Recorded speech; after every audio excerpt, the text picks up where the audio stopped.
এটা আইসিসিতে এটা এমন একটা ইভেন্ট যেখানে মনে করেন আপনার পারফরমেন্স যদি ভালো করেন এক্সপোজারটা অনেক বেশি পাওয়া যায়, আর যদি খারাপ করেন তাহলে কিন্তু আপনার ওটা নেগেটিভ নিউজটা অনেক বেশি আসে। তো নর্মালি আমরা যেমন লাস্ট ওয়ার্ল্ড কাপে কিন্তু খুব খারাপ করেছি ইন্ডিয়ায়, তারপর টি-20 কিন্তু আসলে দু একটা ম্যাচ আমাদের জেতার সম্ভাবনা ছিল, যেটা আমেরিকায় হয়েছিল সেটাও কিন্তু আমরা ওরকম ভালো করতে পারিনি। রিসেন্টলি আমরা প্রথম দুইটা ম্যাচ হেরে খুব ব্যাকফুটে চলে গিয়েছি, বাট ইনফ্যাক্ট সত্যি কথা যেটা আমরা আসলে ওরকম ভালো ক্রিকেট খেলছি না। আর ওয়ান ডে ফরম্যাটে যেটা সাদা বলে সেটাতে কিন্তু আপনার ব্যাটসম্যানদের ভূমিকা কিন্তু ভেরি ইম্পর্টেন্ট, এবং বিশেষ করে প্রথম 4-5 জন ব্যাটসম্যানকে কিন্তু দায়িত্ব নিয়ে ব্যাটিং করা উচিত, তাহলে টিম ভালো করবে। সেই জিনিসটা কিন্তু আমরা করতে পারছি না।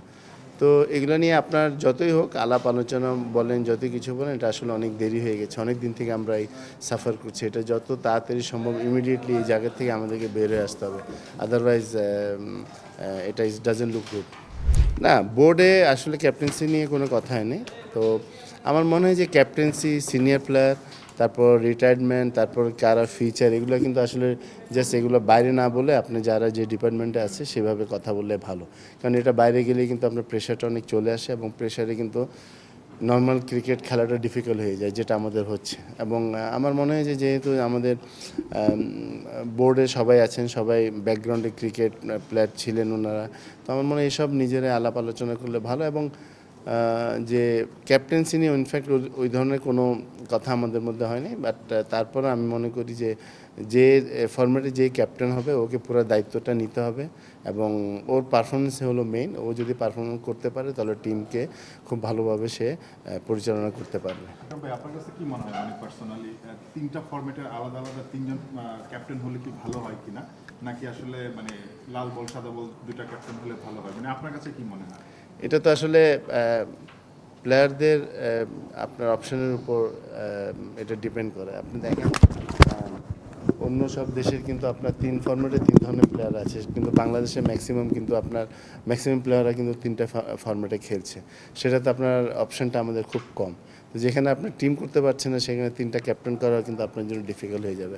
বাট একটু আগে যেটা আমি বললাম যে ক্যাপ্টেন ওরকম হইতে হবে যে ভালো লিড লিড দিতে তখনই পারবে যদি ও ভালো পারফর্ম করে। তো এখন আমাদের ওই পারফর্মারটা আগে খুঁজে বের করতে হবে। আকরাম ভাই, আপনিও তো ইন্টারন্যাশনাল ক্রিকেট খেলেছেন এবং সময় থাকতে আসলে অবসর নিয়েছিলেন, চাইলে আর কয়েকদিন খেলা চালিয়ে যেতে পারতেন। আপনার কি মনে হয় যারা সিনিয়র ক্রিকেটার আছেন, স্পেশালি মাহমুদুল্লাহ রিয়াদ বা মুশফিকুর রহিম, তাদের আসলে ওই সময় থাকতে অবসরের সিদ্ধান্তটা বা নিজে থেকে সিদ্ধান্তটা নেওয়া উচিত বোর্ড থেকে নেওয়ার আগে? দেখেন, আপনি প্রথমে একটা জিনিস আমি মনে করি যে আপনার যারা সিনিয়র প্লেয়ার তাদেরকে কিন্তু আমাদের সবাইকে সম্মান করা উচিত, এবং প্লেয়াররা এমন একটা একমাত্র প্লেয়ারই বলতে পারবে ওকে কখন ওর ফিটনেস, ওর মানে আপনার যে প্রেশার কীভাবে ও খেলাটা নিচ্ছে সেটা কিন্তু একমাত্র প্লেয়ারই বুঝতে পারে, এবং তার উপর ডিপেন্ড করে যে আপনার এবং ফিউচার ওর কী অবস্থান, ওর সব কিছু মিলে আমার মনে হয় প্লেয়ারের উপর ছেড়ে দেওয়া উচিত। ওর ডিসিশনটা ওর, এবং যদি বেশি সমস্যা হয় তাহলে টিম ম্যানেজমেন্ট আছে, প্লেয়ার আছে, ওরা বসে এই সিদ্ধান্ত নেওয়া উচিত। আমার মনে হয় এসব নিয়ে বাইরে আলাপ আলোচনা করাটা এটা সম্মানজনক দেখে না। আকরাম ভাই, ক্রিকেট ডেভেলপমেন্ট করতে অনেক কিছুরই প্রয়োজন হয়, স্পেশালি স্পিন বোলিং মেশিন নিয়ে ইংল্যান্ডের কাউন্টি ক্রিকেট ক্লাবে সব কিছুতে আছে, কিন্তু বাংলাদেশে সেই ধরনের সুযোগ সুবিধা নেই। আর এটা নিয়ে বিসিবি কোনো কাজ করছে কিনা ভাইয়া? না, সরি, আপনার প্রত্যেকটা জিনিসই কিন্তু দেখেন আমরা ডেভেলপ করার চেষ্টা করছি। আপনারা আগে যখন ইভেন 7-8 বছর আগে দেখেন আমরা যখন টিম যখন খেলতাম তখন আমরা চিন্তা করতাম যে আমরা স্পিনিং উইকেট বানাই, যেহেতু আমাদের কোনো ফাস্ট বলার নাই, আমাদের ফাস্ট বোলিং স্ট্রেংথ কিন্তু ছিল না। বাট এখন আল্লাহর রহমতে আমাদের ফাস্ট বোলিং, আপনি যদি দেখেন আমাদের ম্যাচে আমাদের ফাস্ট বোলাররা কিন্তু ভালো করছে ব্যাটসম্যান এবং ফিল্ডারের চেয়ে। সো ওই জিনিসটা আমাদের ডেভেলপ হয়েছে, তো আমাদের কোয়ালিটি আস্তে আস্তে চেষ্টা করছি, আস্তে আস্তে এটা বাড়বে। এবং স্পিনিং আসছি আমি, হ্যাঁ, এখন আমি আসছি সেটা। তো আপনার আপনি দেখেন আমাদের কিন্তু one of the best spinning coach কিন্তু আমাদের টিমের সাথে আছে, এবং এর বাইরেও কিন্তু আমরা অনেকগুলা কোচ ইনভলভ করেছি স্পিনিংয়ে, এবং সেটা ডিপেন্ড করছে আপনার কীভাবে মানে প্লেয়ারগুলো আসা যায়। যেমন আমরা বেশ আমাদের কয়েকজন ভালো স্পিনার ছিলেন, সাকিব ছিল, তারপর হলো মেরাজ কিন্তু ইজ ডুইং ওয়েল। তো এভাবে আস্তে আস্তে আসবে, বাট একসাথে তো আপনার শুধু স্পিন মেশিনে যে আপনার স্পিনাররা বের হয়ে আসবে তা না, আপনারা চেষ্টা করে যাচ্ছে। এবং ব্যাটারদের ক্ষেত্রে তো স্পিন বোলিং মেশিন থাকলে ব্যাটাররা একটু আমাদের ফাস্ট বোলিং অ্যাগেনস্টও তো আমাদের ব্যাটসম্যান ওরকম ভালো করছে না।